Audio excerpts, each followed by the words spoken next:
2024년 주룩주룩 비가 내리는 4월의 어느 오후였어요. 서울의 한 고급 요양병원 앞에 한 남자가 서 있었죠. 67의 김도진. 한때는 잘 나가던 서울중앙지검 부장검사였지만 지금은 그저 은퇴한 노인이었답니다. 비에 흠뻑 젖은 희끗희끗한 머리칼은 아랑곳하지 않고 병원 간판만 멍하니 올려다보고 있었어요. 호주머니 속 작은 메모지를 다시금 확인했죠. 무려 10년 만에 연락. 그것도 딸의 비서를 통해 받은 메시지였어요. 아버지, 마지막으로 한 번만 뵙고 싶어요. 틀림없는 딸. 지아의 글씨였죠. 안내 데스크에서 잠깐의 확인을 거친 후 도진은 엘리베이터에 몸을 실었어요. 30년간 검사로 일하며 수많은 범죄자들을 상대해왔지만 어쩐지 딸아이를 만나는 이 순간이 더 떨리고 두렵게 느껴졌답니다. 복도를 걷는데 까마득한 과거의 기억들이 파노라마처럼 스쳐 지나갔어요. 지아가 세상에 태어났을 때 조그만 발로 아장아장 첫걸음마를 떼던 모습, 초등학교 입학식 날 잔뜩 긴장했던 얼굴, 그리고 10년 전 결혼 문제로 지아와 크게 다투고 돌아섰던 그날의 기억까지도요. 마침내 병실 문을 아주 조용히 열었어요. 창가에 놓인 침대, 그리고 그 위에 너무나도 마르고 가녀린 몸으로 누워있는 지아. 김도진은 그 자리에 발걸음을 딱 멈추고 말았죠. 마치 세상의 모든 시간이 함께 멈춰버린 것만 같았어요. 침대 위의 여자는 조용히 눈을 감고 있었죠. 36의 박지아. 한때 모든 신문의 일면을 화려하게 장식했던 촉망받는 여성 사업가. 단돈 5억으로 시작해서 100억대 기업을 일궈낸 입지전적인 인물. 그리고 김도진. 자신의 하나뿐인 딸이었어요. 병실안은 물이라도 뿌린 듯. 고요했죠? 오직 창문을 두드리는 쓸쓸한 빗소리와 규칙적으로 들려오는 호흡기 소리만이 그 정막을 채우고 있었답니다. 바로 그 순간 지아가 힘겹게 눈을 떴어요. 아버지. 단 한마디. 그 한마디에 담긴 지난 10년이란 세월의 무게가 김도진의 가슴을 아주 무겁게 짓눌렀죠. 지아의 목소리는 힘없이 허공에 흩어졌고 두 사람 사이에는 한동안 무거운 침묵만이 감돌았어요. 김도진은 마침내 메마른 입을 열었죠. 많이 야위었구나. 지아야. 목소리는 애써 담담했지만 그의 손은 미세하게 떨리고 있었답니다. 병실 한쪽 벽에는 지아의 가족 사진이 걸려 있었어요. 남편 이민혁, 그리고 5살 배기 딸 서아. 사진 속 세 사람은 세상 행복한 미소를 짓고 있었죠. 지아는 힘겹게 몸을 일으키려고 애썼어요. 김도진이 황급히 다가가 딸의 등 뒤에 베개를 받쳐주었죠. 아버지, 저 말기래요. 지아의 목소리가 가늘게 떨려왔어요. 엄마랑 같은 암이래요. 김도진의 눈에 비친 지아의 얼굴 위로 순간 28년 전 세상을 떠난 아내 혜진의 모습이 희미하게 겹쳐졌어요. 같은 병, 같은 창백한 얼굴.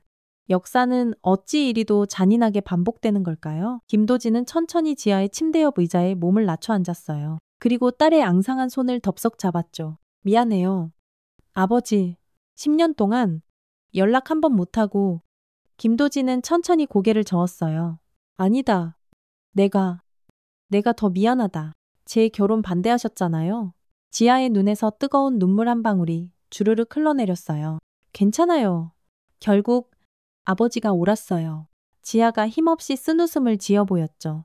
그 사람 결국 제 돈만 보고 결혼했던 거였어요. 김도진의 눈빛이 순간 매섭게 번뜩였지만 금세 평소의 무표정한 얼굴로 돌아왔어요. 다시 한번 무거운 침묵이 병실을 가득 채웠죠. 지아는 천천히 팔을 뻗어 침대 옆 작은 서랍에서 USB 하나를 꺼냈어요.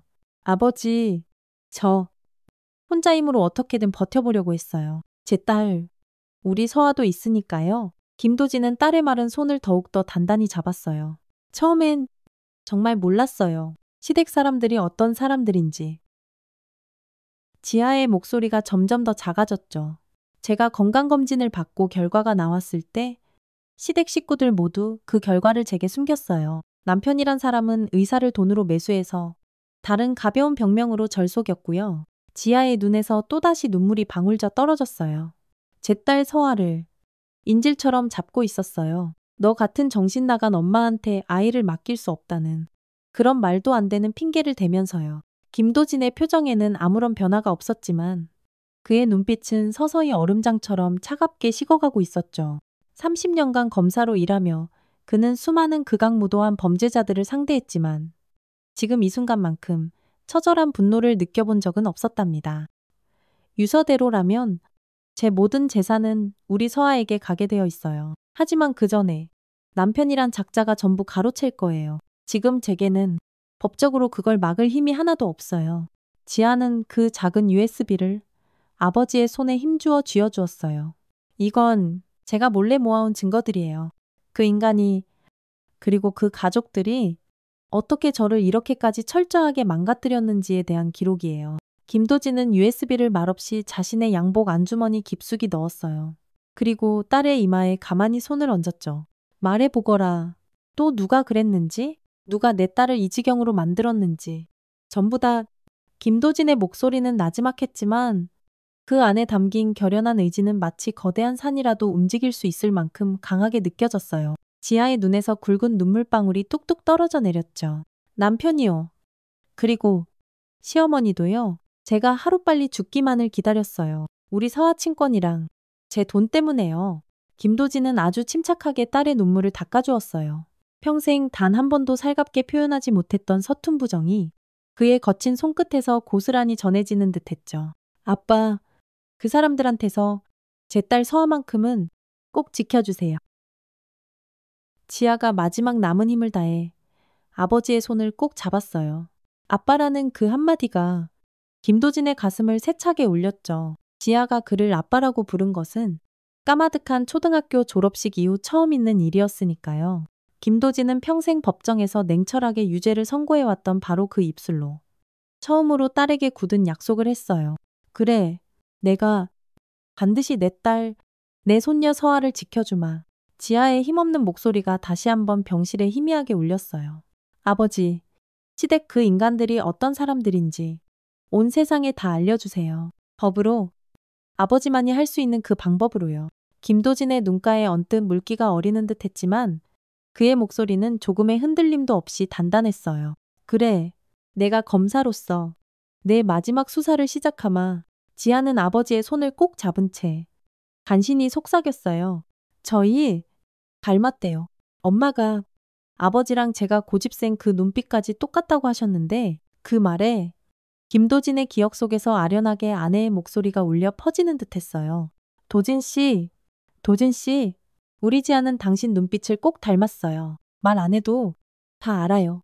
창밖의 비는 어느새 더욱더 세차게 내리기 시작했고 병실은 다시 깊은 침묵 속으로 빠져들었죠. 이제 시간은 거꾸로 흐르기 시작했어요. 지난 10년간의 길고 긴 단절, 그리고 그 이전의 시간으로요. 언제나 무뚝뚝하고 표현에 서툴렀지만 서로를 누구보다 깊이 이해했던 아버지와 딸의 시간으로 병실을 나서며 김도진은 마지막으로 힘겹게 뒤를 돌아보았어요. 지아는 어느새 잠이 든 것 같았. 그 모습이 문득 어린 시절 지아의 모습과 겹쳐 보였어요. 방과 후에 지친 모습으로 거실 소파에서 새우잠을 자던 초등학생 지아. 밤늦도록 고등학교 시험 준비로 책상에 엎드려 깜빡 잠이 들었던 지아. 그리고 지금 영원한 잠을 향해 힘겹게 나아가고 있는 현재의 지아까지.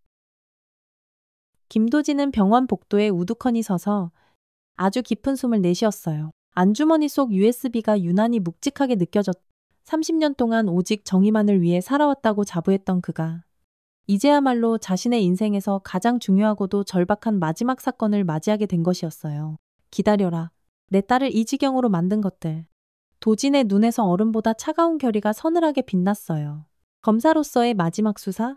그리고 아버지로서의 처절한 첫 번째 복수가 시작되는 순간이었죠. 김도진의 아파트는 온통 검은색과 회색 톤으로 꾸며져 있었어요. 마치 지난 30년간의 각박했던 검사 생활의 흔적처럼 모든 것이 정확하고 극도로 절제되어 있었죠. 창가에 놓인 아주 작은 화분 하나만이 그나마 이 삭막한 공간에 겨우 생기를 불어넣고 있었답니다. 지아가 초등학생 때 아버지의 생일 선물이라며 고사리 손으로 사왔던 작은 선인장이었어요. 요양병원에서 무거운 마음으로 돌아온 김도진은 곧장 서재 책상 앞에 앉았어요. USB를 꺼내 컴퓨터에 연결했지만 바로 열어보지는 않았죠. 그 대신 서랍 가장 깊숙한 곳에서 아주 오래된 노트 한 권을 꺼냈어요. 검사 시절 그가 직접 증거를 기록하고 사건을 정리할 때 사용하던 낡은 노트였. 그리고 그 노트 밑에 소중히 숨겨두었던 빛바랜 사진 한 장을 아주 조심스럽게 꺼내 들었어요. 1979년 여름, 충청도의 한 농촌 마을에서 봉사활동을 하던 시절에 찍은 사진이었죠. 앳된 21살의 청년 김도진은 허름한 작업복 차림으로 어색하게 서 있었고 그의 옆에는 서울대학교 경영학과에 다니던 윤혜진이 햇살처럼 환하게 웃고 있었답니다. 굳게 담은 도진의 입술과는 대조적으로 혜진의 미소는 눈부시게 아름다웠어요. 우리 딸은 날 안 닮고 내 미소를 닮았구나. 혜진아. 김도진은 창밖을 물끄러미 바라보았어요. 1979년 여름, 유난히도 뜨거웠던 그날의 기억이 떠올랐. 저기요. 혹시 지붕 수리하는 것 좀 도와주실 수 있을까요? 땀을 뻘뻘 흘리며 일하던 김도진은 그 목소리에 고개를 들었어요. 해맑게 웃고 있는 앳된 여학생의 모습이 눈에 들어왔죠. 다른 학교 봉사단으로 같은 마을에 오게 된 그녀, 혜진이었어요. 그렇게 우연히 시작된 지붕 수리는 두 사람의 아름다운 인연의 시작이었답니다. 아니나 다를까. 갑자기 장대비가 쏟아졌고 둘은 반쯤 고치다만 지붕 아래 꼼짝없이 갇히게 되었죠. 도진 씨는 무슨 과예요? 법대요.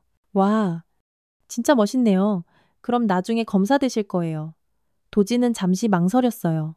가난한 집안의 장남이었던 그는 하루빨리 돈을 벌어야 했죠. 판사나 검사 같은 건 사실 꿈도 꾸지 못했던 머나먼 길이었습니다. 아니요.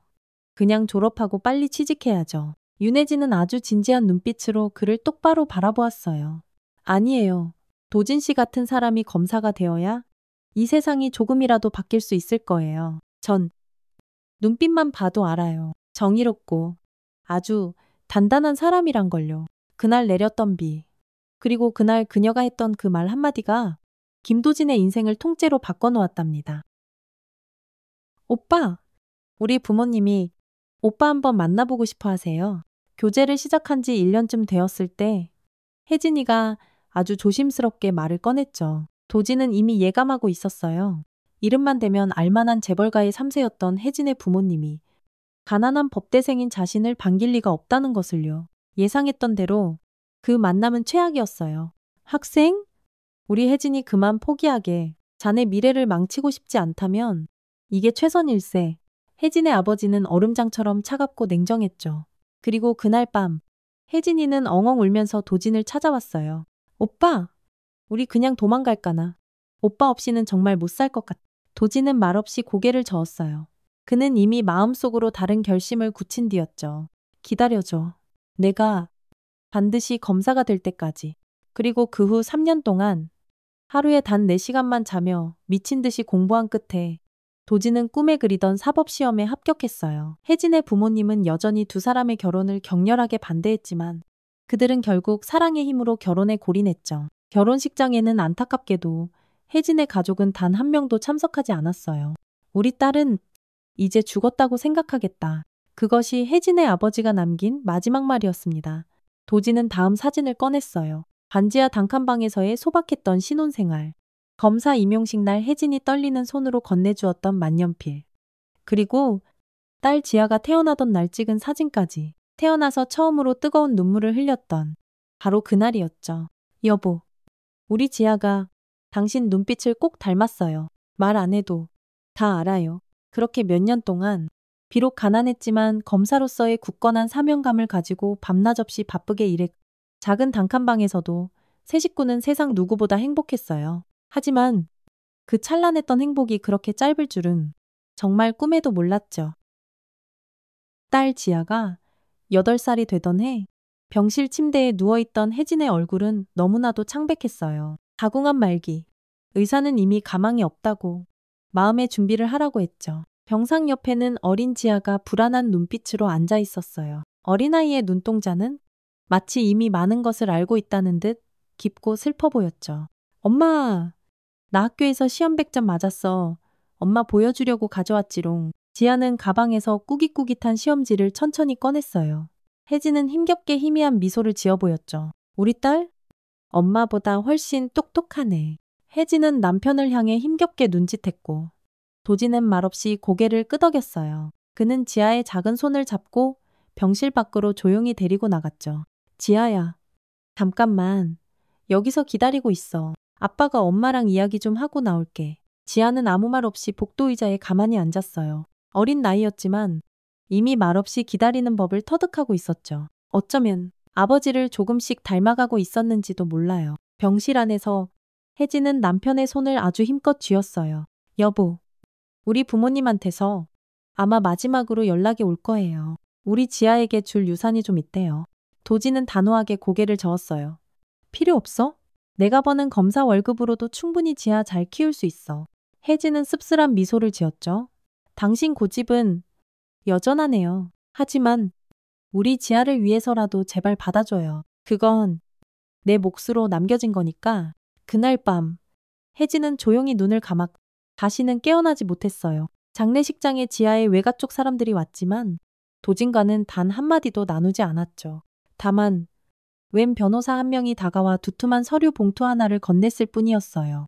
고인이 되신 따님의 부모님께서 손녀 박지아 양에게 남기시는 유산입니다. 성인이 될 때까지는 후견인이신 김도진님께서 잘 관리해 주시면 됩니다. 봉투 안에는 강남의 아파트 한 채에 대한 증서가 들어 있었어요. 서랍에서 낡은 녹음기 하나를 또 꺼냈어요. 아내 혜진이 병석에 있을 때 몰래 남겨두었던 녹음 테이프였죠. 단 한 번도 들어보지 못했던 것이었어요. 지아에게 18세 생일에 꼭 들려줄 것이라고 적혀 있었지만 도지는 그 약속을 끝내 지키지 못했죠. 그는 지금까지도 이 테이프를 참아들을 용기가 없었답니다. 대신 도지는 빛바랜 앨범을 한 장 한 장 넘겼어요. 지아의 초등학교 입학식, 중학교 졸업식, 그리고 대학교 입학식 사진까지. 모든 사진 속에서 지아는 해맑게 미소 짓고 있었지만 김도진은 언제나 똑같은 표정이었죠. 무뚝뚝하고 엄격하기만 한 아버지의 모습. 하지만 그는 분명히 기억했어요. 지아가 10살 남짓 되었을 때 그의 책상 서랍에 몰래 넣어두었던 작은 쪽지를요. 아빠, 오늘도 힘내세요. 정의의 검사 아빠가 세상에서 최고예요. 그리고 쪽지 아래에는 어설픈 솜씨로 그린 검사 가운을 입은 아버지와 정의의 여신상이 그려져 있었죠. 20년이 훌쩍 지난 지금까지도 도지는 그 작은 쪽지를 자신의 지갑 가장 깊숙한 곳에 소중히 넣어두었답니다. 중학생이 되어서는 명절 때마다 아버지의 낡은 양복을 꼼꼼하게 다림질해 놓았던 것도 기억나요. 지아는 대학생이 되어서도 방학이면 매일같이 도진의 도시락을 살뜰히 챙겼죠. 말은 별로 없었지만 부녀는 분명 서로를 깊이 이해하고 있었어요. 아버지, 저 사업을 한번 시작해보려고 해요. 26살이 된 딸의 목소리는 왠지 모르게 조심스러웠죠. 신문을 보고 있던 도지는 천천히 고개를 들어 딸을 바라보았어요. 외할머니께서 남겨주신 돈으로요? 인터넷 쇼핑몰을 한번 만들어보고 싶어요. 도지는 잠시 딸 지아를 말없이 바라보았죠. 지아는 불안한 듯 아래십술을 살짝 깨물었어요. 아버지는 항상 안정적인 공무원 생활을 강조했었으니까요. 하지만 도지는 딸의 그렁그렁한 눈 속에서 젊은 시절 아내의 결단력과 꼭 닮은 빛을 보았어요. 그래, 너라면 틀림없이 잘 해낼 수 있을 거다. 지아의 눈이 순간 반짝였죠? 아버지의 그 한마디 칭찬이 그녀에게는 세상 그 무엇과도 바꿀 수 없는 가장 값진 것이었으니까요. 그 후 지아의 사업은 정말 눈부시게 성장했어요. 유산으로 받은 강남의 아파트를 담보로 대출받은 5억으로 시작한 작은 인터넷 쇼핑몰은 불과 3년 만에 10억, 그리고 5년 만에 100억 원대의 탄탄한 기업으로 성장했죠. 경제신문 일면을 당당하게 장식한 지아의 사진을 김도진은 남몰래 조용히 오려두었답니다. 사무실 책상 서랍에 넣어두고 아주 가끔씩 꺼내보곤 했죠. 그러던 어느 날 지아가 웬 낯선 남자를 데리고 왔어요. 아버지, 이민혁 씨예요. 저 결혼하고 싶은 사람이에요. 도지는 아무 말 없이 그저 이민혁이라는 남자를 찬찬히 뜯어보았죠. 지난 30년간 검사로 일하며 수많은 인간 군상들을 봐왔던 그의 날카로운 직감이 머릿속에서 요란하게 경고음을 울렸답니다. 부드러운 미소 뒤에 교묘하게 숨겨진 계산적인 눈. 지아를 바라볼 때와 다른 사람들을 볼 때 미묘하게 달라지는 표정까지도요. 나는 반대다. 김도진은 더 이상의 긴 설명 없이 그 자리에서 차갑게 돌아섰어요. 지아는 그날 밤 태어나서 처음으로 아버지에게 큰 소리로 대들었죠. 아버지는 항상 그런 식이에요. 말 한마디 없이 혼자 결정하시고 아무런 설명도 없이 그저 명령만 하시잖아요. 이제 제 인생은 제가 결정할 거예요. 김도진은 흔들림 없는 눈빛으로 딸을 똑바로 바라보았어요. 그 사람, 내 돈만 보고 접근한 거다. 지아는 세차게 고개를 저었죠. 민혁 씨는 절 진심으로 사랑해요. 아버지가 뭘 하세요? 30년 동안 인간의 끝없는 탐욕을 지켜봐왔. 그건 사랑의 눈빛이 아니야. 당장 결혼할 생각 말고 시간을 두고 더 지켜보거라. 하지만 지아는 아버지의 말을 듣지 않았고 결국 얼마 지나지 않아 결혼식 날짜가 잡혔어요. 도지는 딸의 결혼식에 참석하지 않았죠. 다만 아주 멀리서 웨딩홀 건너편 작은 카페 창가에 홀로 앉아 딸의 결혼식을 쓸쓸히 지켜볼 뿐이었답니다. 하얀 웨딩드레스를 입은 지아의 모습이 오래전 세상을 떠난 아내 혜진의 모습과 아프게 겹쳐 보였어요. 하지만 그는 끝내 다가가지 않았죠. 그것이 지아의 선택을 존중하는 방법이라고. 어리석게도 그렇게 생각했으니까요. 그렇게 무심하게도 10년이라는 긴 시간이 흘렀어요. 지아는 아버지에게 먼저 연락하지 않았고 도진 역시 마찬가지였죠. 다만 그는 아주 멀리서 딸의 소식을 조용히 전해들을 뿐이었답니다. 회사가 매년 승승장구하며 성장하고 있다는 소식. 그리고 5년 전에는 예쁜 손녀 서아가 태어났다는 소식까지도요. 김도진이 까맣게 몰랐던 것은 그 지난 10년 동안 딸 지아가 아버지를 남몰래 지켜보고 있었다는 안타까운 사실이었어요. 아버지의 퇴임식 날 아주 멀리서 남몰래 사진을 찍었던 지아. 아버지의 생일 때마다 카드를 정성껏 써놓고 결국 붙이지 못했던 지아. 참으로 서로의 속마음을 제대로 이야기하지 못하는 안타깝고도 서툰 부녀였답니다. 김도진은 천천히 컴퓨터 앞에 다시 앉았어요. 손에 쥔 USB를 한참 동안 말없이 들여다보다가 깊게 숨을 한번 들이마셨죠. 그리고 마침내 파일을 열었어요. 화면에는 아주 체계적으로 정리된 폴더들이 나타났죠. 딸이 아버지를 닮아 매사 이렇게 꼼꼼했던 것이었을까요? 병원 기록, 의사와의 통화 녹음, 남편과 시어머니의 대화, 은행 계좌 내역. 지아는 자신의 죽음을 직감한 그 마지막 몇 개월 동안 마치 아버지처럼 마지막 순간까지 처절하게 증거를 수집했던 것이었어요. 병원 기록 폴더를 열자 그 안에서는 너무나도 충격적인 내용들이 쏟아져 나왔죠. 지아는 이미 3년 전에 받은 초기 건강검진에서 암의심 징후가 발견되었지만 남편 이민혁이 돈으로 매수한 의사는 그것을 단순한 염증이라고 속였던 것이었어요. 그 사이 암은 무서운 속도로 빠르게 진행되었고 지아가 뒤늦게 다른 병원에서 다시 검사를 받았을 때는 이미 손을 쓸 수 없는 말기 상태였죠. 은행 계좌 내역에는 지아 명의의 재산이 마치 약속이라도 한 듯 하나둘씩 남편 이민혁의 비밀 계좌로 옮겨지고 있는 뚜렷한 흔적들이 남아 있었어요. 그리고 가장 충격적인 것은 바로 그 녹음 파일들이었죠. 얼마나 더 버틸 것 같아. 그 의사 양반은 3달도 안 남았다던데. 조금만 더 참아. 재산 이전 절차 다 끝나면 서아 친권도 우리가 완전히 가져올 수 있어. 박지아 지금 정신 상태로는 법정에서 절대 못 이겨. 뭐 그 전에 알아서 죽어주면 더 쉬워지는 거. 안 그래? 킥킥. 그럼 더 말할 것도 없지. 근데 솔직히 애 키우는 건 좀 귀찮은데? 정 필요 없으면 나중에 서아 걔도 그냥 적당한 시설에 보내버리면 돼. 중요한 건 오직 재산이니까. 도진의 손이 분노로 부들부들 떨리며 굳게 주먹을 쥐었지만 그의 표정은 여전히 석상처럼 담담했어요. 오랜 검사 생활에서 몸에 밴 극한의 냉정함이었을까요?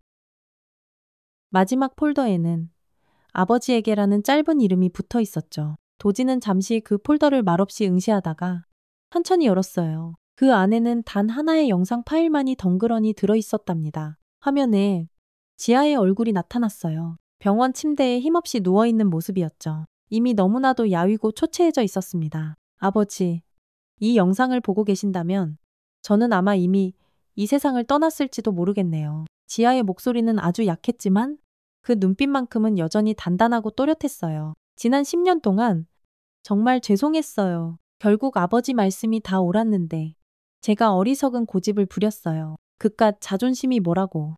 아버지께 멋지게 잘 사는 모습 꼭 보여드리고 싶었는데 그리고 이제 와서 후회한들. 모든 게 너무 늦어버렸어요. 지아는 잠시 가쁜 숨을 고르더니 힘겹게 말을 이어갔어요. 제가 아버지를 많이 닮았나 봐요. 이렇게 증거를 모으고 감춰진 진실을 밝혀내는 것 전부 다 아버지께 어깨너머로 배운 거예요. 우리 서아를 위해서 그리고 억울한 저 자신을 위해서 아버지 마지막으로 딱 한 번만 더 도와주세요. 이건 아버지만이 하실 수 있는 일이에요. 지아의 눈에 뜨거운 눈물이 가득 고였어요. 아버지, 단 한 번도 제대로 말씀드리지 못했지만 저는 항상 아버지가 너무나도 자랑스러웠어요. 정의로운 검사. 사람들은 모두 깐깐하다고들 하지만 그 누구에게도 절대 굽히지 않는 당당한 아버지. 제가 항상 그런 사람이 되고 싶었어요. 영상이 끝났어요. 김도진은 한참 동안 미동도 하지 않았죠. 그의 눈가에 조용히 맺혔던 눈물 한 방울이 마침내 천천히 뺨을 타고 주르륵 흘러내렸답니다. 그는 아주 조용히 전화기를 들어 익숙한 번호를 눌렀어요. 정 판사, 나 김도진 일세. 오랜만이지 않은가. 부탁할 게 좀 있어서 전화했네. 두 번째 전화. 최 형사. 퇴직했다고 들었네. 뭐? 나도 마찬가지 신세지만 말이야. 자네 도움이 좀 필요할 것 같아. 세 번째 전화. 네.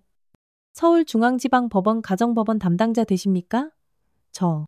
예전에 검찰에 있던 김도진이라고 합니다. 지금은 퇴직했고요. 다름이 아니라 친권 관련해서 열람하고 싶은 자료가 좀 있어서요. 김도진은 모든 통화를 마치고 창가로 천천히 걸어갔어요. 비는 그쳤지만 하늘은 여전히 잔뜩 흐려 있었죠. 창가에 놓인 작은 선인장 화분을 들어 물을 주며 나지막이 중얼거렸답니다. 지아야, 너무 늦었지만 이제 이 아버지가 반드시 너를 지켜주마. 서울 강남의 한 대형 법률사무소 회의실. 김도진은 그 넓은 공간에 홀로 앉아 있었어요. 탁자 위에는 관련 서류들이 가지런히 정돈되어 있었고 노트북 화면에는 지아가 남긴 녹음 파일들이 재생준비 상태로 대기 중이었죠. 잠시 후 회의실 문이 열리고 한 남자가 들어섰어요. 최준호, 서울중앙지검 부장검사 시절 김도진이 아끼던 후배 검사였죠? 선배님, 오랜만입니다. 퇴임하셨어도 여전히 정정하십니다. 김도진은 말없이 고개를 살짝 끄덕였어요. 그래, 너도 이제 어엿한 부장검사가 되었다고 들었다. 최준호는 의자에 앉으며 테이블 위의 서류들을 빠르게 훑어보았어요. 이 사건, 지극히 개인적인 일이라고 하셨는데 어떤 내용인지요? 내 딸, 지아 이야기다. 최준호의 표정이 순간 굳어졌어요. 그는 김도진의 안타까운 가정사를 어렴풋이 알고 있었거든요. 김도진은 아주 담담한 목소리로 지아의 이야기를 시작했어요.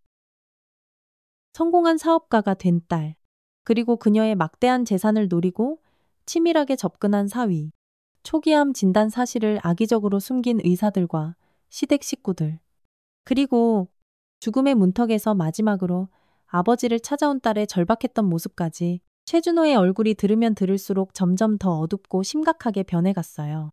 그렇다면 이건 단순한 민사 문제가 아니라 명백한 형사 사건입니다. 의료 과실, 사기, 횡령, 죄명이 한두 가지가 아니네요. 김도진은 말없이 노트북을 켰어요. 이 녹음 파일부터 한번 들어보게. 녹음기에서 흘러나오는 이민혁과 그의 어머니 오미자의 추악한 대화. 아들아, 그 지한현 유서는 도대체 어떻게 된 거야?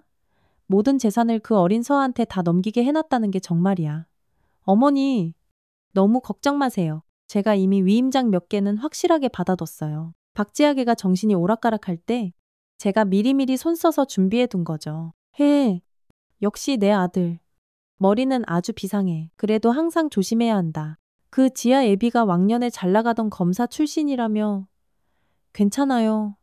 어머니, 그 영감탱이는 지난 10년 동안 딸내미한테 연락 한 번 안 하던 인간이에요. 박지아 개도지 애비 이야기는 입 밖에 꺼내지도 않았고요. 오미자의 날카롭고 기분 나쁜 웃음소리가 이어졌어요. 그래, 넌 참은도 좋아. 하필이면 돈 많고 명 짧은 여자를 잘 만나서 말이야. 근데 왜 하필이면 재수없게 자궁암 같은 게 걸리고 난리람. 그거 여자로서 아주 냄새나는 병이라던데. 김도진의 얼굴에는 겉으로 아무런 감정도 드러나지 않았지만 그의 손등에 시퍼렇게 돋아난 굵은 핏줄이 지금 그가 느끼는 모든 것을 말해주고 있었죠. 다음 녹음 파일은 병원에서의 대화였어요. 이민혁과 의사로 추정되는 한 남자의 목소리가 흘러나왔죠. 김 원장님, 아내 박지아 환자 상태가 지금 어떻습니까? 글쎄요. 사실 정상적인 치료를 제때 받았다면 이렇게까지 악화되지는 않았을 텐데요. 초기에 충분히 발견할 수 있었거든요. 아, 히트. 그런 얘기는 이제 그만하시죠. 제가 지난번에 약속드린 대로만 확실하게 해주시면 된다니까요. 하지만 그래도 환자 본인에게는 정확히 알려야 하는 것이 의사로서의 도리. 원장님, 이미 받으실 건 다 받으셨잖아요. 혹시 더 필요하신 거라도 있으신가요? 잠시 침묵이 흐른 후 의사의 깊은 한숨 소리가 들려왔어요. 조만간 말기 증상이 본격적으로 나타날 겁니다. 통증 조절은 제가 어떻게든 해드리겠지만 최준호의 얼굴이 종이장처럼 하얗게 질렸어요. 이건 명백한 살인이나 다름없습니다. 선배님, 김도진은 비통한 표정으로 말없이 고개를 끄덕였어요. 당장이라도 달려가서 그놈들의 숨통을 끊어놓고 싶지만 법적으로 아주 완벽하게 처리하고 싶네. 최준호는 잠시 깊은 생각에 잠겼다가 이윽고 결심한 듯 고개를 들었어요. 네, 선배님, 충분히 가능합니다. 하지만 이번에도 선배님의 방식으로 하시겠습니까? 아니면 김도진은 창밖을 물끄러미 바라보았어요. 내 방식대로 하지. 그러나 반드시 법의 테두리 안에서. 회의실 문이 다시 한번 열리고 세 사람이 더 들어왔어요. 과거 김도진의 오른팔이었던 황철민 전 수사관, 냉철한 판단력의 백수연 변호사, 그리고 날카로운 분석의 남도일 재정 전문가였죠. 자, 그럼 이제 시작해볼까? 바로 그때 지아의 상태를 바로 알려달라고 미리 부탁해 놓았던 담당 간호사에게서 전화가 걸려왔어요. 박지아 씨 상태는 요 며칠 비교적 안정적이긴 하지만 솔직히 시간이 얼마 남지 않은 것 같아요. 의사 선생님 말씀으로는 길어야 한 달이라고 하셨거든요. 김도진은 말없이 전화를 끊고 다시 노트북을 열었어요. 시간이 정말 없었어요. 박지아 씨 자산 추적 결과 보고드립니다. 남도일 전문가가 화면을 넘기며 차분하게 설명했어요. 개인 명의 재산 약 20억 원, 회사 지분 가치 약 80억 원, 그리고 회사 자산 약 70억 원이 지난 1년 동안 이민혁 씨 명의의 여러 계좌로 빠져나간 것으로 확인되었습니다. 사용한 수법은 김도진의 질문은 언제나처럼 간결하고 핵심을 찔렀죠. 주로 위임장을 이용했습니다. 박지아 씨의 서명이 분명히 있지만 남도일이 서류 2장을 나란히 테이블 위에 올려놓았어요. 필적 감정 결과 최근에 작성된 서명들은 위조되었을 가능성이 매우 높다는 소견입니다. 황철민 전 수사관이 다음 자료를 펼쳤어요. 시어머니 오미자 여사는 아주 흥미로운 인물입니다. 겉으로는 매우 독실한 기독교 신자이자 여러 자선단체에서 활발하게 활동하는 봉사활동가로 알려져 있지만 그 실상은 전혀 달랐어요. 김도진은 책상 위에 놓인 여러 장의 사진들을 말없이 바라보았어요. 화려한 한복을 입고 유명 무속인의 집을 수시로 드나드는 오미자의 모습이 찍혀 있었죠. 특히 왕도사라는 이름의 무속인에게는 한 달에 1,000만 원이 넘는 돈을 꼬박꼬박 바쳐온 것으로 확인됐습니다. 그 왕도사라는 자는 직접 만나보았나 모두의 시선이 황철민에게로 집중되었죠. 그는 작은 녹음기 하나를 꺼내 테이블 위에 올려놓았어요. 네, 직접 만나봤습니다. 그 왕도사라는 자는 아주 특별한 의뢰를 여러 번 받아왔다고 하더군요. 박지아 씨의 죽음을 앞당기기 위한 저주의식과 액막이 물론 전부 다 미신에 불과한 것들이지만 그 의뢰 기록과 대화 내용은 고스란히 남아 있었습니다. 도진의 눈에 얼음보다 차가운 분노가 이글거리며 번뜩였어요. 그 내용을 언론에 살짝 흘리게 백수연 변호사가 고개를 저었어요. 선배님, 안타깝지만 미신과 관련된 내용은 법적으로는 큰 의미가 없을 겁니다. 도진은 잠시 침묵했다가 나지막이 말했어요. 법이 아닌 사회적인 응징일세. 남도일 전문가가 고개를 끄덕였죠. 네, 충분히 이해합니다. 오미자라는 인물의 사회적인 망신은 물론이고 그녀가 다니는 교회와 여러 봉사단체에도 상당한 영향을 미칠 겁니다. 가만히 지켜보던 최준호 검사가 물었어요. 시아버지 이강수 그자는 어떻습니까? 김도진은 단호하게 고개를 저었어요. 그놈은 다른 방법으로 처리할 걸세. 백수연 변호사가 마지막 서류 뭉치를 펼쳤어요. 박지아 씨의 유언장입니다. 병세가 급격히 악화되기 직전에 정식으로 공증까지 모두 받은 상태입니다. 재산의 70%는 외동딸 이서아 양에게 그리고 나머지 30%는 아버지이신 김도진님께 상속하는 내용입니다. 도진은 뜻밖이라는 듯 살짝 놀란 표정을 지었어요. 나에게도? 백수연 변호사가 고개를 끄덕였죠. 네. 그리고 손녀 이서아 양의 친권 역시 남편인 이민혁 씨가 아닌 외할아버지이신 김도진님께로 지정되어 있습니다. 다만 이 부분은 치열한 법적 다툼이 예상됩니다. 도지는 잠시 깊은 생각에 잠겼어요. 이것이 바로 지아가 자신에게 남긴 마지막 선물이자 동시에 무거운 책임이었던 것이었네요. 알겠네. 그럼 준비하도록 하지. 회의가 끝나고 도지는 곧장 요양병원으로 향했어요. 지아는 힘없이 창밖을 바라보고 있었죠. 병세가 더욱 깊어졌는지 얼굴은 이전보다 더욱 창백해 보였고 눈가에는 깊은 그늘이 드리워져 있었답니다. 오셨어요? 아버지. 지아의 목소리는 아주 약했지만 이상하리만치 맑게 들렸어요. 도지는 조용히 딸의 침대 옆 의자에 앉았죠. USB. 다 보셨어요. 도지는 말없이 고개를 끄덕였어요. 그래. 전부 다 봤. 지아의 눈에 안도감과 함께 희미한 빛이 번지는 듯했어요. 아무 걱정 말거라. 이 아버지가 전부 다 해결할 테니. 지아는 천천히 앙상한 손을 뻗어 아버지의 거친 손을 잡았어요. 딸의 손은 얼음장처럼 차갑고 약했지만 그 안에는 꺼지지 않는 뜨거운 의지가 담겨 있는 듯했죠. 아버지, 제가 만약 죽으면 민혁 씨가 분명히 서아 친권을 주장할 테고 도지는 지아의 손을 더욱 힘주어 꼭 잡았어요. 그런 일은 절대로 없을 것이다. 서아는 이제부터 내가 키울게. 지아의 눈에 뜨거운 눈물이 가득 고였어요. 역시 아버지는 제 눈빛만 봐도 다 아시네요. 말 안 해도 너무 늦게 알아서 정말 미안하다. 지아야.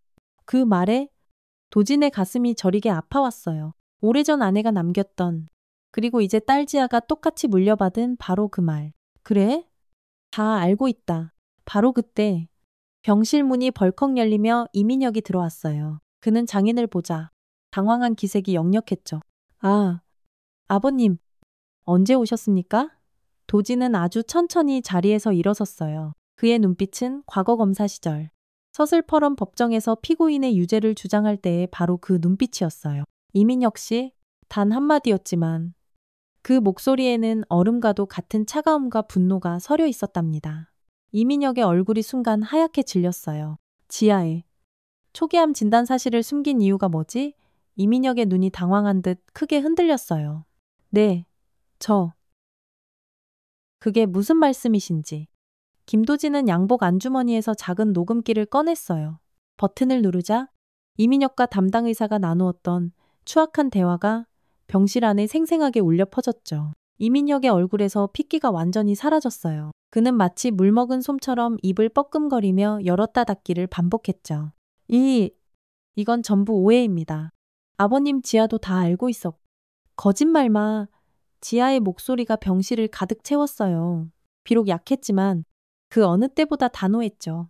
당신이 날 이렇게 죽게 만들었어. 이민혁은 황급히 지아에게 다가가려고 했어요. 여보, 대체 무슨 소리야? 내가 당신을 어떻게 했다는 거야? 도진이 이민혁의 팔을 바위처럼 단단히 잡았어요. 67 노인의 악력이라고는 도저히 믿기 어려운 엄청난 힘이었죠.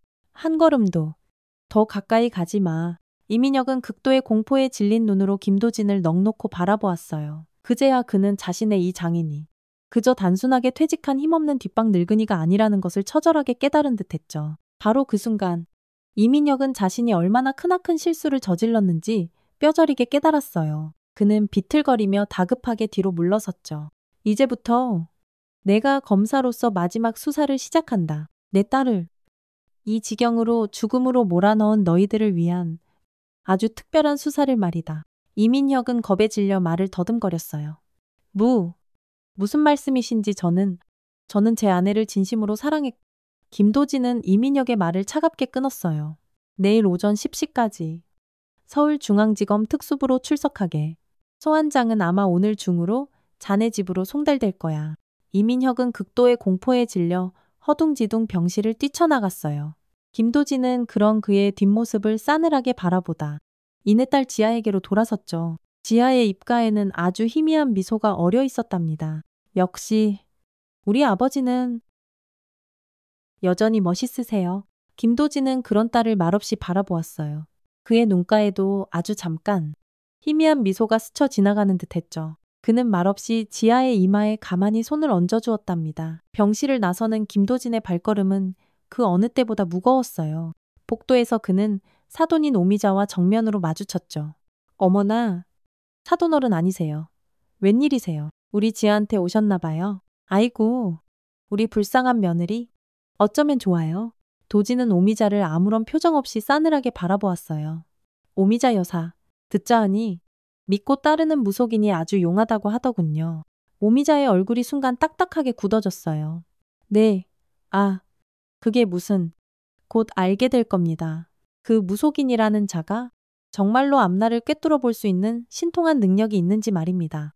도지는 더 이상 아무 말 없이 오미자를 스쳐 지나쳐 앞으로 걸어갔어요. 며칠 후 지아의 병세는 급격히 악화되었어요. 김도진은 밤낮을 가리지 않고 딸의 병실을 묵묵히 지켰죠. 사위 이민혁은 그날 이후로 더 이상 병원에 나타나지 않았어요. 이미 검찰 소환과 동시에 각종 언론 보도가 터지면서 그는 어딘가에 꼭꼭 숨어 지내는 신세가 되었죠. 아버지, 지아의 목소리가 점점 더 약해지고 가늘어지고 있었어요. 김도진은 지아의 앙상한 손을 더욱더 꼭 잡았. 그래, 아버지가 여기. 지아야. 지아는 힘겹게 희미한 미소를 지어 보였어요. 제가 참 바보였어요. 너무 억울해요. 하는 일마다 잘 되니까. 세상 모든 사람들이 다 내 편인 줄만 알았어요. 조금만 더 일찍 아버지에게로 돌아왔더라면. 김도진의 눈가에 뜨거운 눈물이 방울방울 맺혔어요. 아니다. 내가 너에게 먼저 손을 내밀었어야 했. 지아는 힘겹게 고개를 저었어요. 아니에요. 전부 다 제 선택이었는데요.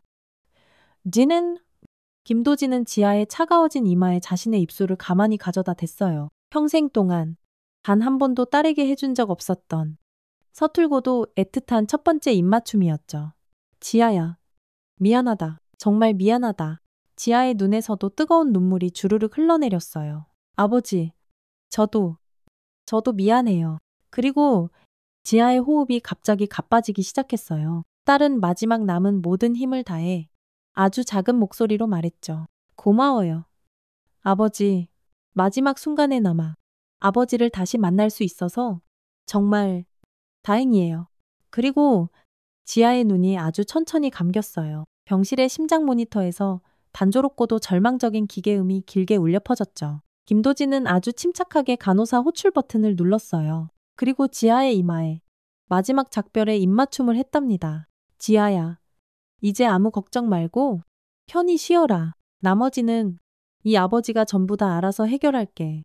곧이어 의료진이 다급하게 병실로 들어와 응급조치를 취했지만 지아는 다시 돌아오지 못했어요. 담당 의사가 무거운 표정으로 고개를 숙였죠. 김도진은 그저 말없이 고개를 끄덕였어요.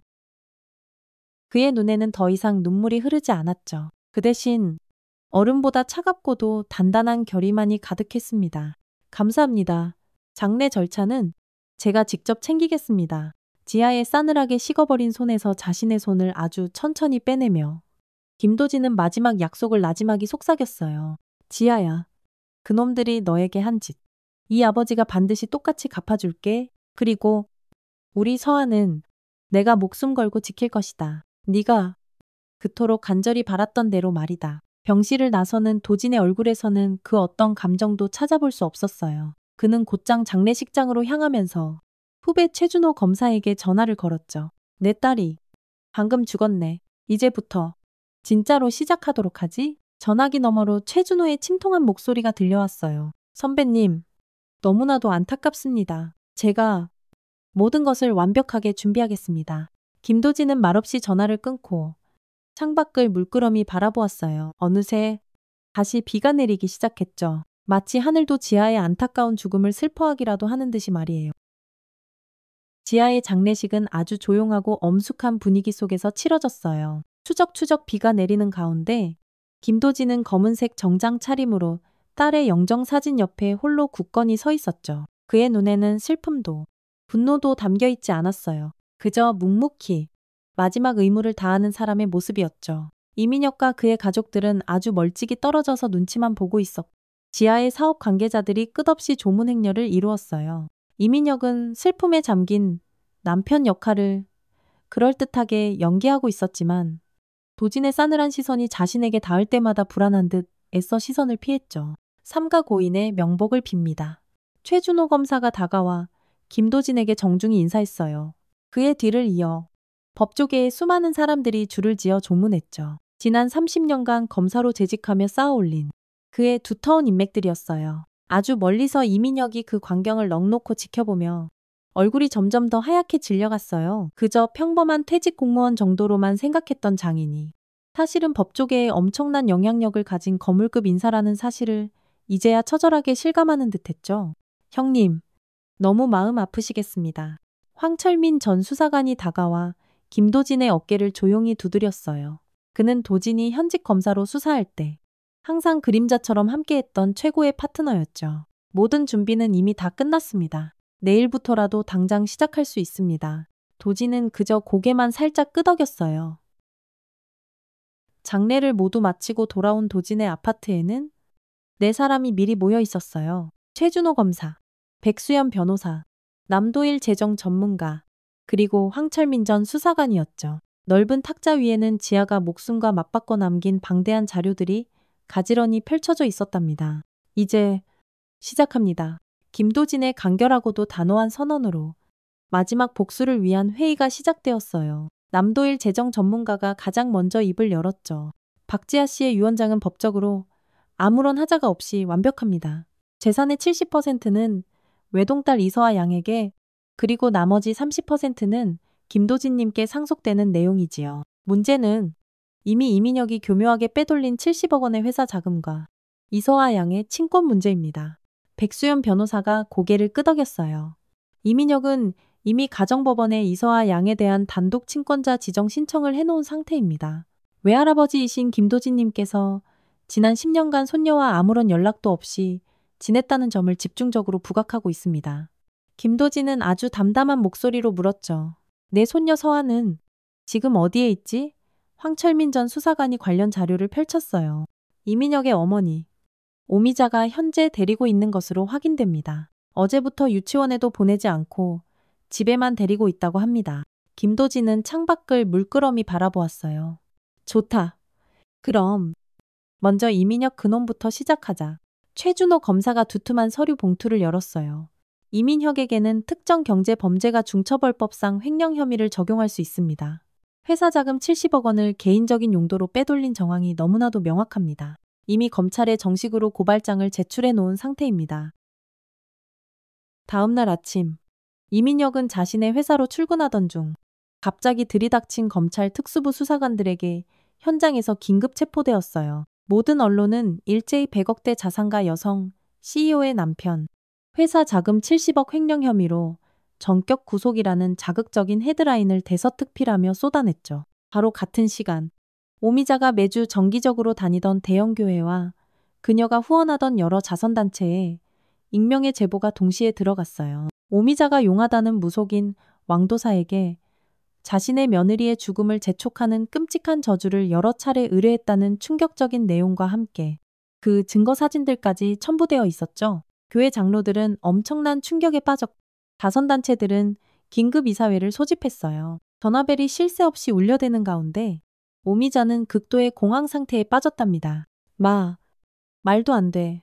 대체 누가 이런 짓을. 바로 그때 TV뉴스에서 아들 이민혁이 검찰청사로 끌려 들어가며 연행되는 모습이 생중계로 방송되었어요. 그녀는 다리가 후들거리며 비틀거리다가 황급히 전화기를 들었죠. 여보세요. 이 회장님 지금 큰일 났어요. 우리 아들이. 우리 민혁이가. 그러나 전화기 너머로 들려온 것은 남편 이강수의 얼음장처럼 차갑고도 냉정한 목소리뿐이었어요. 당신 때문에 이게 다 무슨 망신이야. 더 이상 나한테 전화하지 마. 오미자는 망연자실한 표정으로 힘없이 전화기를 내려놓았어요. 그리고 곧이어 요란한 초인종 소리가 울렸죠. 떨리는 손으로 문을 열자 낯선 여자 한 명이 서 있었어요. 오미자님이시죠? 박지아 씨의 시어머니 되시는 분. 저는 가정법원에서 나왔습니다. 이서아 양의 친권 문제와 관련해서 예비조사를 좀 하러 왔습니다. 오미자가 잔뜩 당황해서 물었죠. 무슨 친권 조사요? 사회복지사는 아주 담담한 목소리로 설명했어요. 김도진님께서 외손녀 이서아 양에 대한 친권 및 양육권자 지정 신청을 정식으로 하셨습니다. 이건 미성년자의 복리를 위한 필수적인 가정환경 조사입니다. 서울중앙지방법원.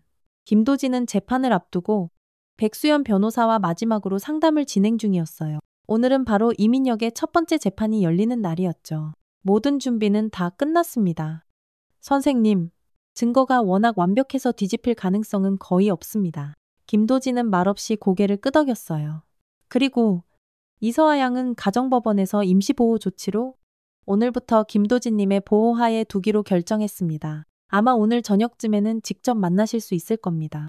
김도진의 눈에 아주 오랜만에 처음으로 희미한 감정이 비쳤어요. 기대감과 걱정이 뒤섞인 복잡 미묘한 표정이었죠. 재판정에 들어서자 이민혁은 이미 초췌한 모습으로 피고인석에 앉아 있었어요. 구치소 생활이 결코 쉽지 않았는지 얼굴이 반쪽이 되어 있었죠. 그의 눈빛에는 극도의 공포와 깊은 분노가 뒤섞여 있었답니다. 김도진과 눈이 마주치자 그는 황급히 고개를 돌려버렸죠. 재판장이 입장하고 마침내 이민혁의 횡령 혐의에 대한 본격적인 심리가 시작되었어요. 증거는 그야말로 압도적이었죠. 명확한 계좌 내역, 생생한 녹음 파일, 그리고 무엇보다 지아가 마지막 힘을 다해 남긴 진술서까지. 잠시 후 검사가 김도진에게 증인으로 증언을 요청했어요. 그는 증인석에 앉아 아주 차분하고도 단호한 목소리로 말했죠.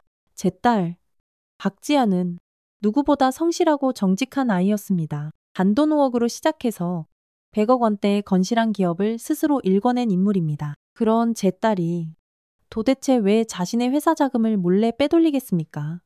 검사가 다시 물었어요. 피고인 이민혁과의 관계는 평소 어떠했습니까? 김도진은 잠시 침묵했다가 입을 열었죠. 저는 처음부터 그를 믿지 않았습니다. 제 딸의 돈을 노리고 의도적으로 접근했다고 판단했지요. 그래서 딸의 결혼을 격렬하게 반대했고 그것이 결국 지난 10년간의 안타까운 단절로 이어졌습니다. 그런데 왜 이제 와서 이런 소송까지 제기하신 겁니까?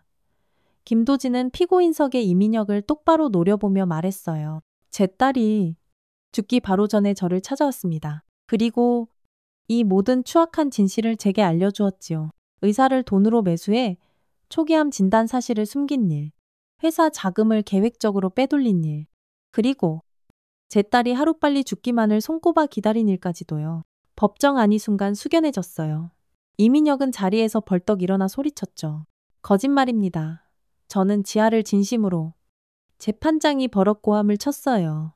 피고인 조용히 하고 자리에 앉으십시오. 이민혁의 변호인이 김도진에게 날카롭게 질문했어요. 증인 김도진 씨, 지난 10년 동안 따님과 단 한 번의 연락도 없이 지내셨다면서요. 진정으로 따님을 걱정하셨다면 왜 그렇게 오랜 시간 동안 그저 반감만 하고 계셨던 겁니까? 법정안이 물이라도 뿌린 듯 조용해졌어요. 모두가 김도진의 대답을 숨죽여 기다렸죠. 그는 잠시 깊은 생각에 잠기더니 이내 차분한 목소리로 말했어요. 맞습니다.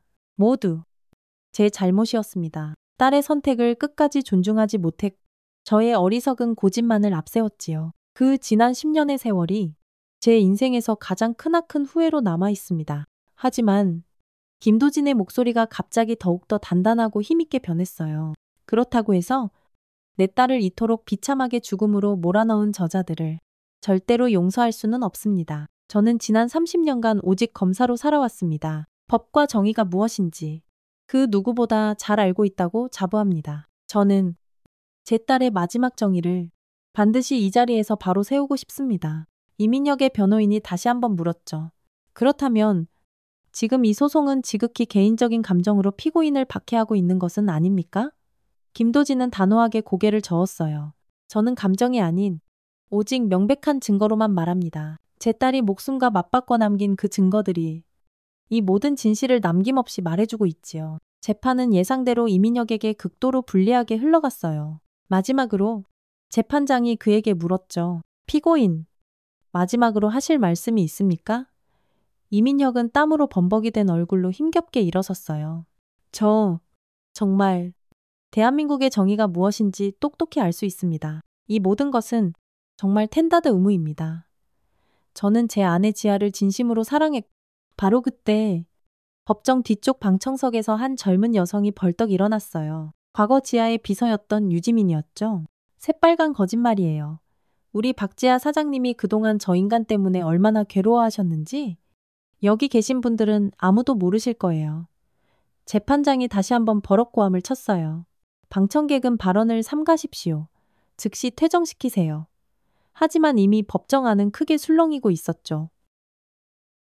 이민혁은 고개를 푹 숙였고 김도진은 단 한 번의 표정 변화도 없이 그저 싸늘한 눈빛으로 그를 끝까지 바라보고 있었답니다. 재판은 예상대로 이민혁의 유죄로 마무리되었어요. 징역 5년에 추징금 70억. 그는 법정에서 곧바로 구속되었죠. 법정을 나서는 도진의 앞에 기다렸다는 듯 수많은 기자들이 벌떼처럼 몰려들었어요.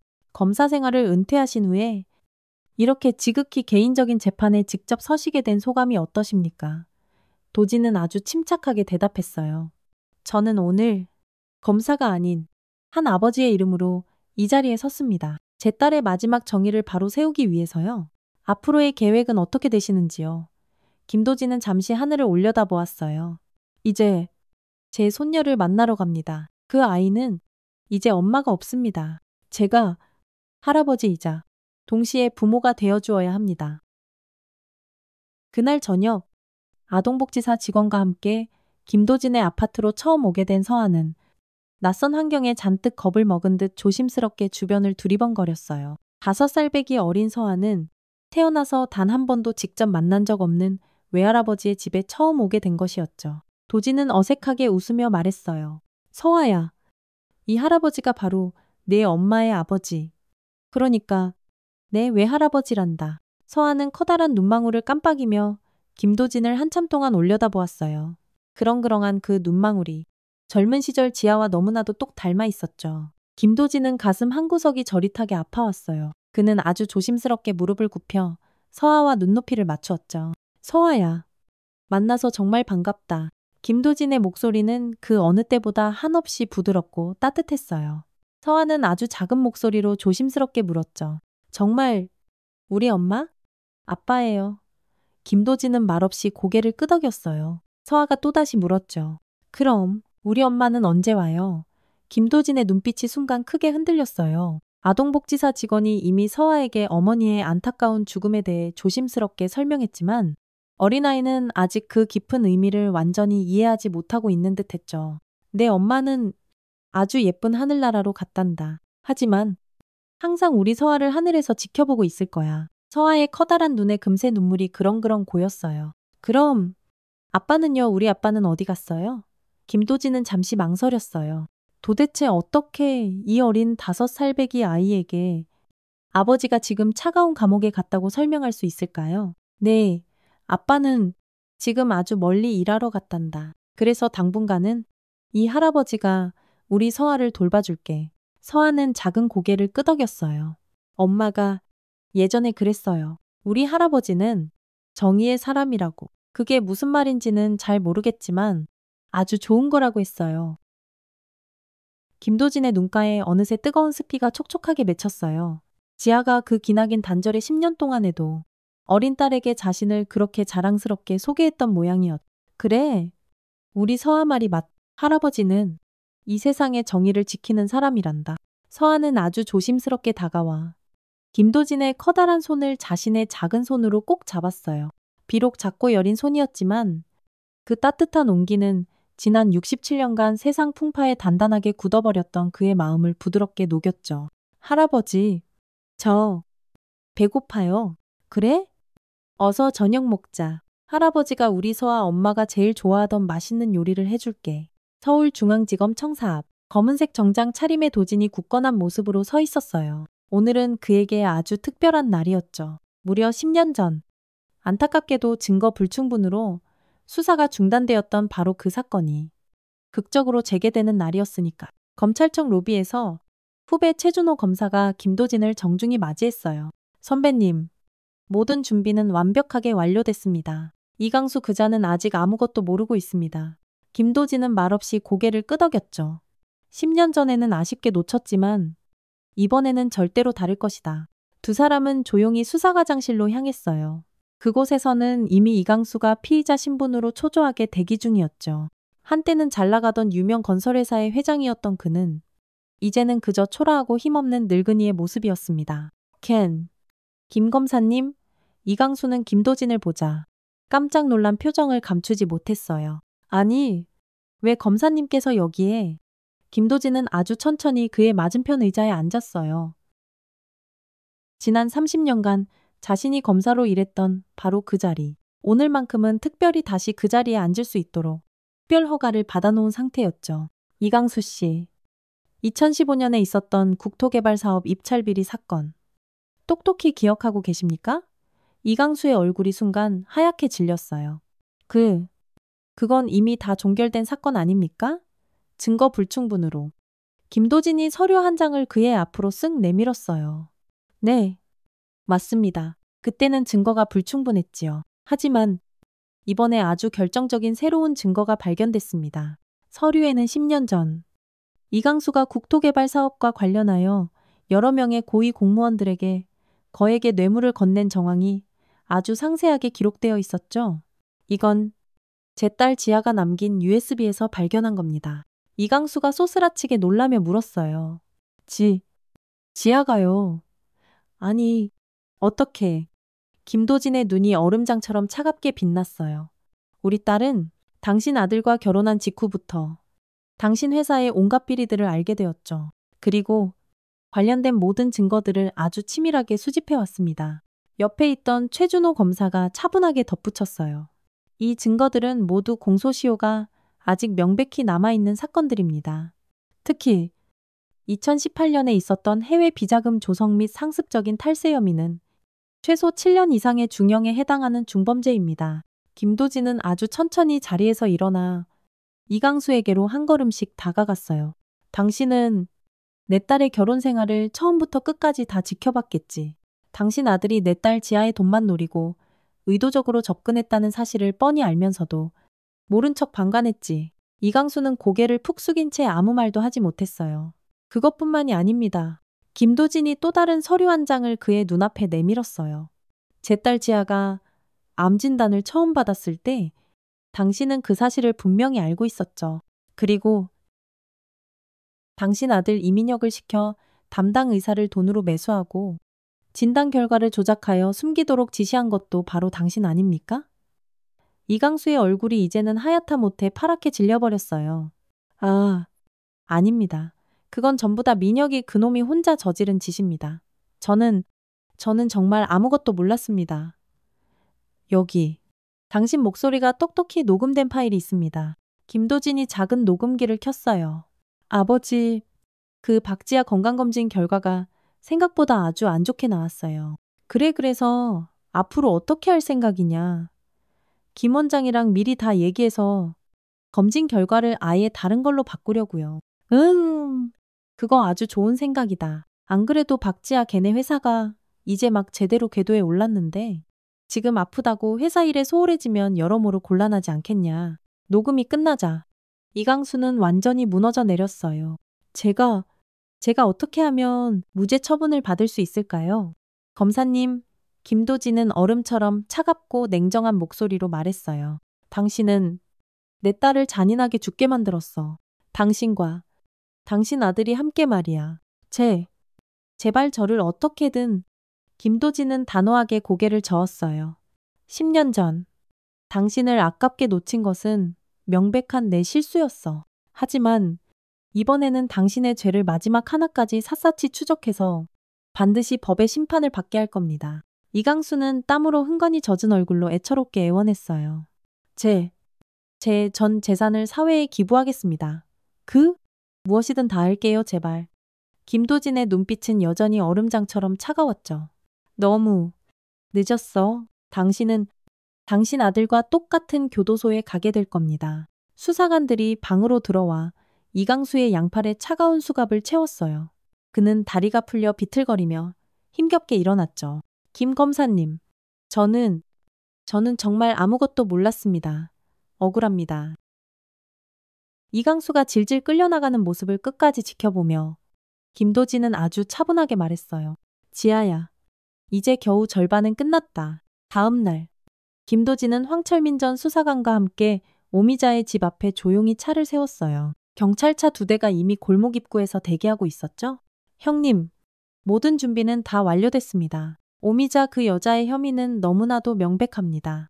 도진은 말없이 고개를 끄덕였어요. 그래, 내 딸 지아가 남긴 그 녹음 파일 안에 모든 증거가 다 있었지. 경찰관들이 오미자의 집 대문으로 향했어요. 육중한 대문을 세차게 두드리는 소리가 골목 안에 크게 울렸고 잠시 후 하얗게 질린 얼굴의 오미자가 문을 빼꼼 열었죠. 그녀는 문 앞에 서 있는 경찰관들을 보자 얼굴이 새하얗게 변했어요. 무슨 일이세요? 왜들 이러세요? 경찰관 한 명이 차갑게 영장을 제시했어요. 오미자 씨, 당신을 살인교사, 사기, 그리고 자금 세탁 등의 혐의로 긴급 체포합니다. 살인이요. 아니, 그게 무슨 말도 안 되는 소리예요. 오미자가 잔뜩 당황하며 다급하게 뒷걸음질 쳤어요. 도진이 아주 천천히 그녀에게로 다가갔. 오미자는 그를 보자 극도의 공포에 질린 표정을 지었어요. 김도진은 아주 담담한 목소리로 말했죠. 제 딸의 노트북에는 아주 흥미로운 녹음 파일이 하나 있었습니다. 당신이 그 용하다는 왕도사에게 특별히 부탁했던 내용들이 고스란히 담겨 있더군요. 황철민 전 수사관이 옆에서 작은 녹음기를 켰어요. 도사님, 이번에는 제발 좀 진짜로 콱 죽게 좀 해주세요. 이제 정말 시간이 없어요. 박 여사님, 아시다시피 저주라는 것은 아주 위험한 겁니다. 함부로 할 일이 아니에요. 돈은 얼마든지 드릴게요. 그 애가 하루빨리 죽어야만 우리 가족 모두가 이 지긋지긋한 살풀이에서 벗어나 제대로 살 수 있다고요. 오미자의 얼굴이 이제는 파랗게 질려버렸어요. 이건 그냥 미신일 뿐이에요. 법적으로는 아무런 효력도 없잖아요. 도진이 얼음처럼 차갑게 미소 지었어요. 미신이라고요. 그렇다면 교회 헌금 상습 횡령과 자선단체 기부금 불법 유용 혐의는 어떻습니까? 황철민 전 수사관이 또 다른 녹음 파일을 틀었어요. 오미자가 교회 장로들과 은밀하게 나누는 대화 내용이었죠. 박 권사님, 이번에 들어온 이 거액의 헌금은 도대체 어디로 가는 겁니까? 너무 걱정들 마세요. 제가 다 알아서 깨끗하게 처리할게요. 장부에는 그냥 적당히 다르게 기록해 두시고요. 경찰관들이 오미자의 양팔을 단단히 잡았어요. 그녀는 필사적으로 발버둥치며 날카롭게 소리쳤죠. 이럴 수는 없어요. 내가 도대체 뭘 그렇게 잘못했다고? 김도진이 아주 조용한 목소리로 말했어요. 당신은 내 딸을 고의로 죽게 만들었어. 그 저주인지 뭔지가 실제로 효과가 있든 없든 간에 당신의 그 악랄한 의도만큼은 너무나도 분명했지. 이건 명백한 살인교사죄에 해당해. 오미자가 그 자리에 털썩 무릎을 꿇었어요. 제발, 우리 서아, 제 손녀딸만큼이라도 제발 보게 해주세요. 네, 제 하나뿐인 손녀란 말이에요. 김도진의 눈빛이 순간 얼음장보다 더 차갑게 변했어요. 서아라고 당신이 쓸모 없어지면 그냥 적당한 보육시설에나 보내버리려고 했던 바로 그 아이 말인가. 황철민 전 수사관이 마지막 녹음 파일을 틀었어요. 솔직히 애 키우는 건 너무 귀찮은데? 정 필요 없으면 나중에 서아게도 그냥 적당한 시설에 보내면 돼. 우리에게 중요한 건 오직 그 막대한 재산이니까. 오미자는 완전히 무너져 내렸어요. 울부짖으며 경찰들에게 질질 끌려나갔죠. 김 선생님 제발 단 한 번만 용서해 주세요. 네, 오미자가 경찰차로 끌려가는 모습을 끝까지 싸늘하게 바라보며 김도진은 옆에 있던 황철민 전 수사관에게 나지막이 물었어요. 적용된 제목이 모두 합해서 몇 개나 되지. 살인교사, 사기, 횡령, 자금 세탁. 아마 최소 5년 이상은 좋게 받을 겁니다. 형님, 김도진은 말없이 고개를 끄덕였어요. 좋아. 이제 모든 게 다 끝났군. 1년 후, 따스한 봄비가 부슬부슬 내리는 4월의 어느 오후, 김도진은 먼저 세상을 떠난 딸 지아의 묘지 앞에 홀로 서 있었어요. 사위였던 이민혁은 교도소에서 5년형을 살고 있었고, 그의 아버지 이강수는 7년형을 선고받아 구치소에서, 그리고 어머니 오미자는 5년형을 선고받아 여자교도소에 각각 수감되어 있었죠. 정의는 비록 더디고 고통스러웠지만 결국에는 반드시 실현된 것이었어요. 지아야, 이제 정말 다 끝났다. 도지는 묘비 앞에 소담스러운 하얀 국화 꽃다발을 가만히 내려놓았어요. 그리고 주머니에서 작은 오디오 플레이어를 꺼내 조용히 틀었죠. 젊은 시절 아내 혜진이 유난히도 좋아했던 잔잔한 클래식 곡이었어요. 지아도 생전에 엄마를 닮아 같은 곡을 참 좋아했었죠. 안녕하세요, 아저씨. 바로 등 뒤에서 들려온 낯익은 목소리에 김도진은 천천히 돌아보았어요. 30대 중반쯤으로 보이는 한 젊은 여성이 서 있었. 도진은 가늘게 눈을 떴어요. 분명 어디선가 본 듯한 아주 낯익은 얼굴이었습니다. 아, 맞다. 지아의 대학 동창이자 마지막 사업 파트너였던 임수아였어요. 오랜만이구나. 수아 양. 임수아는 지아의 묘비 앞에 조용히 무릎을 꿇고 가져온 작은 꽃 한 송이를 내려놓았어요. 김도진이 나지막이 물었죠. 우리 지아가 마지막으로 자네에게 남긴 말은 혹시 없었나? 임수아의 눈에 금세 뜨거운 눈물이 그렁그렁 고였어요.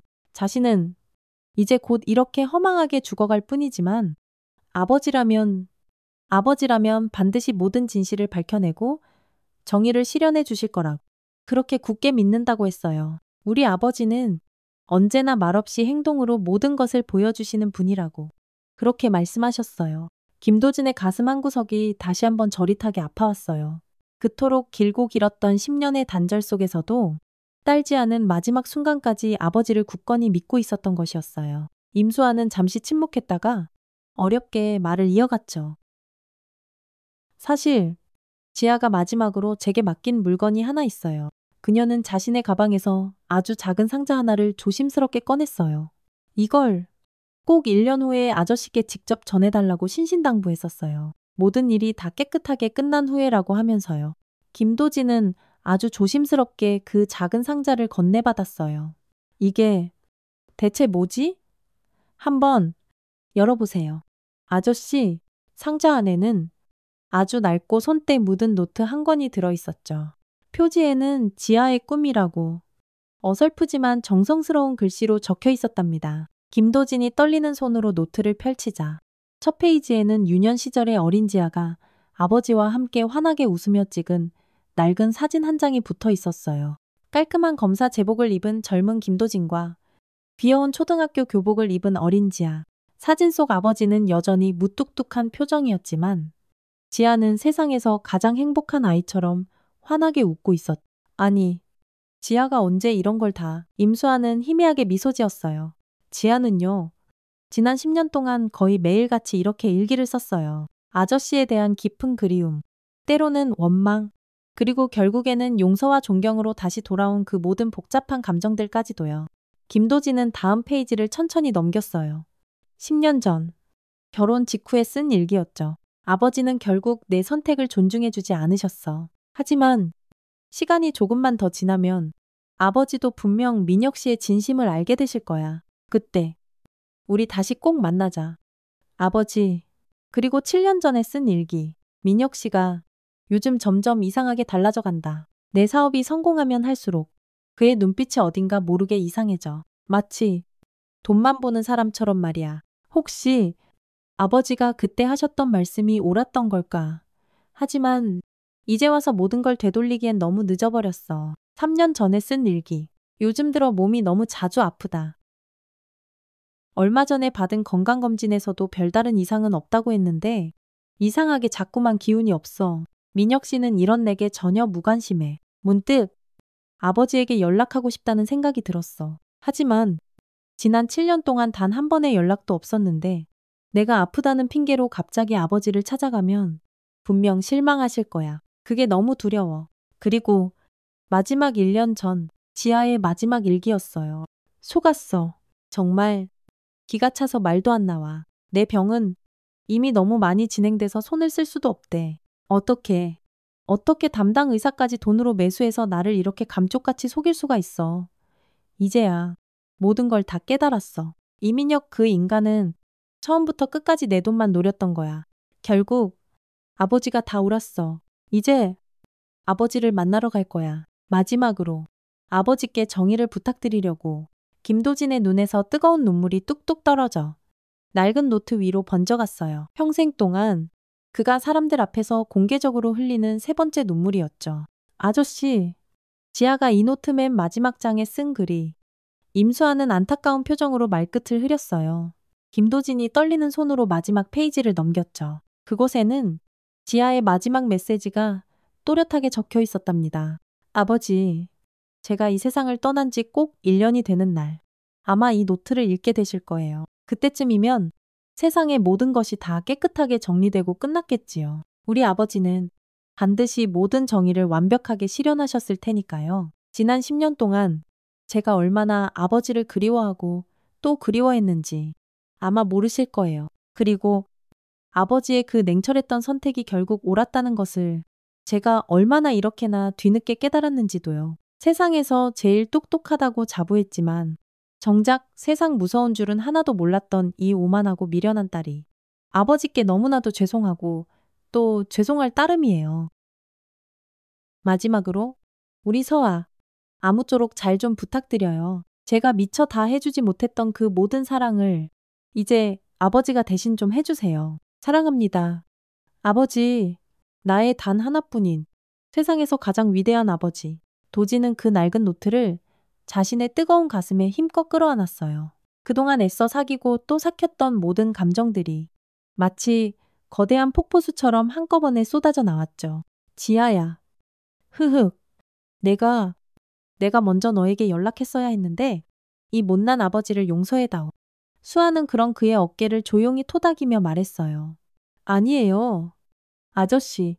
지아는 다 알고 있었어요. 아버지의 그 무뚝뚝한 고집과 엄격한 원칙, 그리고 그 뒤에 항상 숨겨져 있었던 누구보다 깊고 따뜻한 사랑까지도요. 도지는 천천히 고개를 들었어요. 고맙네. 수아 양. 이렇게 소중한 것을 끝까지 잘 맡아주어서. 임수아는 잔잔하게 미소 지었죠. 제가 오히려 더 고맙죠. 아저씨, 지아의 마지막 유지를 받들어 이렇게 회사를 계속해서 운영할 수 있게 해주셔서요. 임수아는 지아가 남긴 회사를 훌륭하게 이어받아 이전보다 더욱더 성공적으로 운영하고 있었고 회사 수익의 상당 부분을 매년 꾸준히 박지아 재단에 기부하고 있었답니다. 그럼 이만 가볼게요. 아저씨, 내일 박지아 재단 창립 1주년 기념행사에서 다시 뵙겠습니다. 임수아가 떠나고 김도진은 다시 한번 딸의 묘비를 한참 동안 말없이 바라보았어요. 어느새 비는 완전히 그치고 구름 사이로 따스한 햇살이 비치기 시작했죠. 지아야, 이제 아무 걱정 말고 이 아버지는 우리 손녀 서아만 잘 키울게. 하늘에서 편히 지켜보렴. 도진의 아파트. 어느덧 저녁 식사 준비가 한창이었어요. 이제 6살이 된 손녀 서아는 식탁에 앉아 열심히 그림을 그리고 있었죠. 할아버지, 이것 좀 보세요. 제가 엄마 그렸어요. 도진이 다가가 보니 서아가 그린 그림 속에는 예쁜 구름 위에 활짝 웃으며 떠있는 한 여인의 모습이 담겨 있었어요. 생전의 지아를 꼭 닮은 얼굴이었죠. 와, 정말 잘 그렸구나. 우리 서아. 내 엄마는 하늘나라에서 우리 서아를 보면서 아주 기뻐하고 있을 거야. 네 할아버지가 그랬잖아요. 엄마는 하늘에서 항상 저를 잘 보고 있다고요. 도지는 말없이 고개를 끄덕였어요. 그래. 물론이지. 내 엄마는 언제나 우리 서아 곁을 지켜보고 있단다. 서아는 문득 궁금하다는 듯 물었죠. 할아버지. 그런데 나쁜 사람들은 다 어디로 갔어요? 김도진은 잠시 망설였어요. 이 어린아이에게 과연 어떻게 설명해야 할까요? 하지만 그는 언제나처럼 정직하고 솔직했어요. 아주 나쁜 일을 많이 한 사람들은 그에 마땅한 벌을 받고 아주 멀리 떠나갔단다. 이제 다시는 우리 서아에게 아픈 상처를 줄 수 없을 거야. 서아는 그 말의 깊은 뜻을 아직 완전히 이해하지는 못했지만 할아버지를 전적으로 신뢰했기에 고개를 끄덕였어요. 네, 우리 할아버지는 정의의 사람이니까요. 김도진은 그런 서아를 번쩍 안아 올렸어요.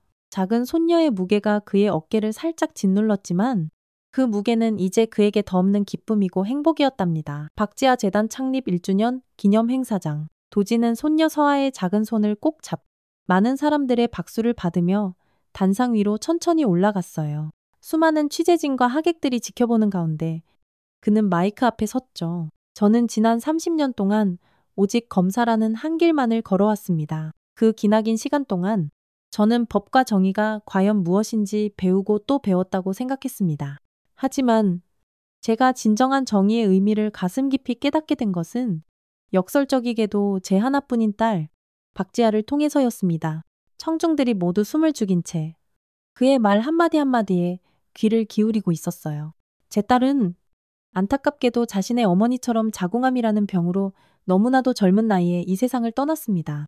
하지만 제 딸은 이 세상을 떠나기 바로 직전에 이 재단에 아주 작은 씨앗을 남겼지요. 자신과 똑같은 고통을 겪고 있는 이 땅의 수많은 사람들을 조금이라도 돕기 위해서였습니다.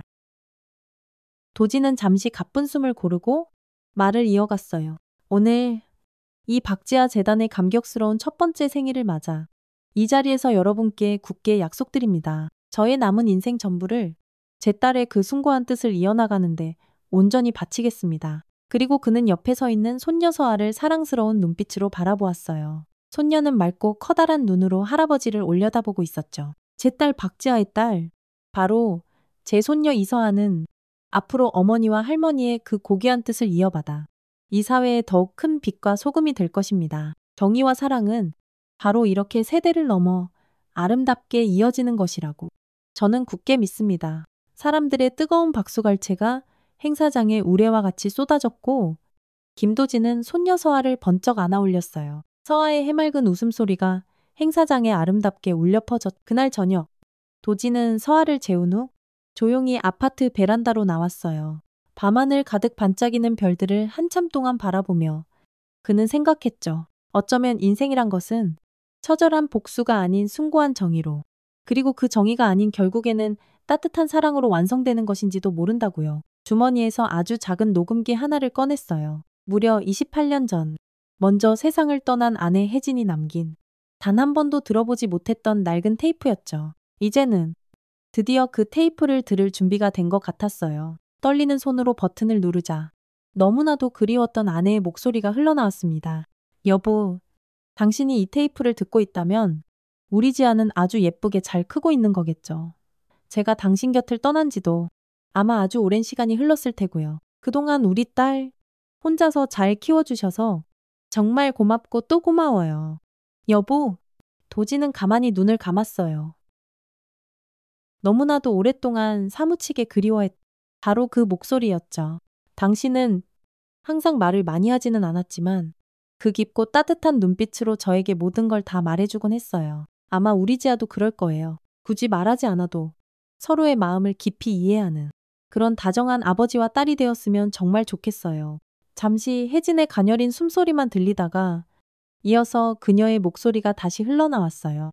여보, 당신 절대로 혼자 외롭게 늙지 마세요. 우리 지아가 다 커서 결혼하고 나면 당신도 당신의 새로운 삶을 다시 시작해도 괜찮아요. 저는 언제나 당신이 세상에서 가장 행복했으면 좋겠어요. 도진의 눈에서 뜨거운 눈물이 다시 한번 주르륵 흘러내렸어요. 녹음이 끝났어요. 도진은 밤하늘을 한참 동안 올려다보았죠. 여보, 그리고 내 딸 지아야. 지금 하늘에서 다 보고 있나? 우리 서아. 이렇게 예쁘고 건강하게 잘 자라고 있어. 더 이상 그의 눈에는 눈물이 없었어요. 대신 아주 오랜 시간 만에 처음으로 느껴보는 진정한 평화와 안온함이 그의 마음속 깊은 곳에 잔잔히 깃들어 있었죠. 방 안에서는 손녀 서아가 새근새근 평화롭게 잠들어 있었고 그 작은 침대 옆 탁자 위에는 새 세대의 모습이 담긴 빛바랜 사진 한 장이 놓여 있었어요. 젊은 시절의 아내 윤혜진, 사랑하는 딸 박지아, 그리고 귀여운 손녀 이서아. 사진 속 그들의 미소는 놀라울 정도로 똑같이 환하고 아름다웠습니다. 김도진은 마지막으로 나지막이 중얼거렸어요. 내 인생에서 가장 소중했던 것은 바로 너희들이었. 그리고 그는 밤하늘의 별빛 아래에서 아주 오랜만에 처음으로 진정한 미소를 지었습니다. 그의 인생을 통틀어 가장 행복하고도 평화로운 미소였죠. 오늘 이야기가 마음에 드셨다면 좋아요와 구독, 그리고 알람 설정까지 꼭 잊지 마세요. 또 오늘 이야기를 보시고 여러분의 마음에 깊이 남은 장면이나 감동적인 대사가 있으셨다면 주저하지 마시고 댓글로 함께 나눠주세요. 여러분의 따뜻한 한마디가 또 다른 누군가에게는 아주 깊은 울림과 위로가 될 수 있답니다. 늘 함께 해주셔서 진심으로 감사합니다. 무엇보다 건강이 최고라는 사실 항상 기억하시고요. 하루 한번 가벼운 운동도 잊지 마세요.